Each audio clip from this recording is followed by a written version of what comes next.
पूरी दुनिया महाभारत की, भगवत गीता की बातें करती है। कोई ये बात नहीं करता कि जो न्यू एज जनरेशन है उसके लिए इस सब्जेक्ट को कितना रिलेटेबल बनाया जा सके, कितना इजीली वो कंज्यूम कर सके। अब 500,000 पेजेस का बुक है वो, महाभारत अलग से, भगवत गीता अलग से। किसको पढ़ने का टाइम, और टाइम है भी तो मोस्टली या तो संस्कृत में लिखा है, या संस्कृत का इंग्लिश ट्रांसलेशन है, या संस्कृत का हिंदी ट्रांसलेशन। एक और बात है कि भगवत गीता के भी बहुत सारे वर्जन हैं। एक जो ओरिजिनली लिखा गया था जिसे गीता प्रेस ने पब्लिश किया, दूसरा है श्री प्रभुपाद जी का जो इस्कॉन वर्जन है, तीसरा Ashtavakra Gita.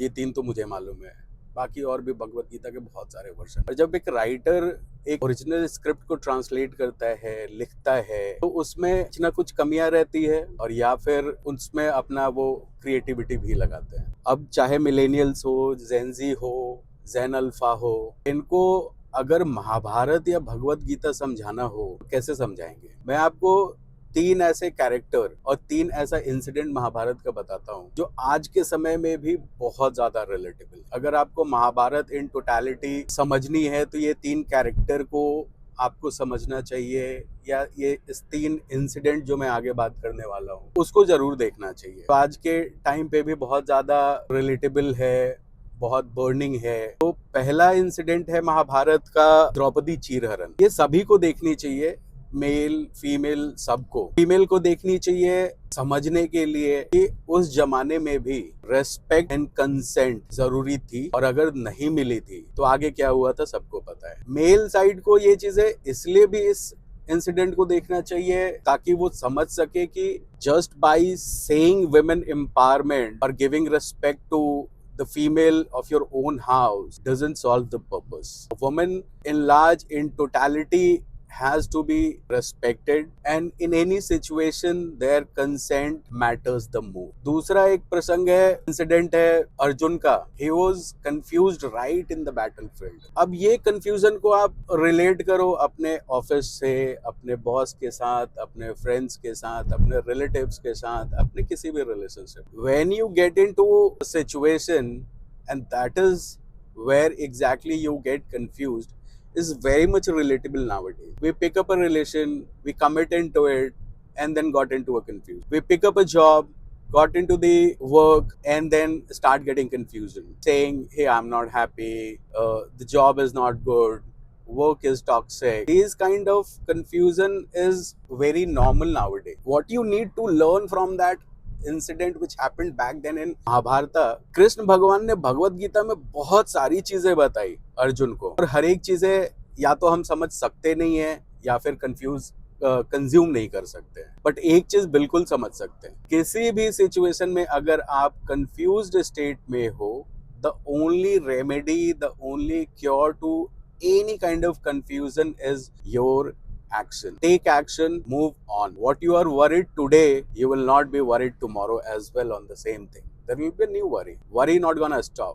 Confusion not gonna stop coming in. Keep taking action, keep moving on. एक और इंसिडेंट है महाभारत का जो मुझे बहुत सही लगता है, वो है भीष्म पितामह का। और इसके दो एंगल है समझने। भीष्म पितामह का सबसे बड़ा जो टाइम था, खराब टाइम था महाभारत में, तो भीष्म पितामह के स्टोरी को हमें ऐसे समझना चाहिए, या फिर उस इंसिडेंट को during the war when he shot down with the arrows and he has to stay on the bed of arrows for quite a good time, and it must be a painful time for him, but he had to. अब इस चीज को आपको ऐसे समझना चाहिए कि why the person who was holding the dharma so strong had to go through all this pain. That's one. Second, he himself was a son of माँ Ganga, right? The holiest river. माँ गंगा के पुत्र होते हुए भी उनको अपने कर्म का विधान जो है, जो रिजल्ट है, वो भोगना पड़ा था। अब इसके दो साइड है। प्री बेड ऑफ स्टोरीज देखते हैं तो बहुत सारे इंसिडेंट ऐसे हुए महाभारत में where he should have spoken up, but he chose to stay silent. I don't know whether he believed in silence is golden or not, but wherever he should, he did not. Draupadi चीरहरण incident, trying killing of Pandavas, द्यूतकीरा जो gamble खेला गया था पांडव के against, everywhere ही kept quiet. तो एक चीज हमें भीष्म पितामह के स्टोरी से समझनी चाहिए कि not always silence is golden. हमें ये सिखाया जाता है कि यार हमारा प्रॉब्लम नहीं है, क्यों फंसे इसमें, but just imagine an example you're going to office, right? Or somebody is being pressed by some senior colleague or for no reason, but you choose to keep quiet because that's not your problem. What if the same thing happens to you and rest of the world choose to keep quiet? The justice will not be delivered, right? Same situation आप आज की date में Gen Zs के crowd में देख सकते हो कि एक फ्रेंड को कुछ फ्रेंड मिलके बुली करते हैं, आप चुप रहते हो। आपने सोचा कि मैं चुप हूँ, मैं तो न्यूट्रल हूँ, मैंने तो कोई स्टैंड लिया नहीं, बट आपके सिर्फ चुप रहने से यहाँ पे दो स्टोरीज बनती है, एक विक्टिम के लिए जो बुली हो रहा है और एक बुली के लिए तो आपके साइलेंस को एक्नॉलेजमेंट समझ। तो ये एक साइड है भीष्म पितामह का समझने का। And the moral of the story is you speak when you must speak. और दूसरा है कि when he was in the bed of arrows, he chose when to leave the land, when to leave his body. That speaks about maybe the massive respect that you still hold on with your personality, and respect is not around your situation. Situation can be anything, but still you can hold on to the respect that you look for. ये तीन stories मुझे लगता है कि हर एक लोगों को देखनी चाहिए, समझनी चाहिए।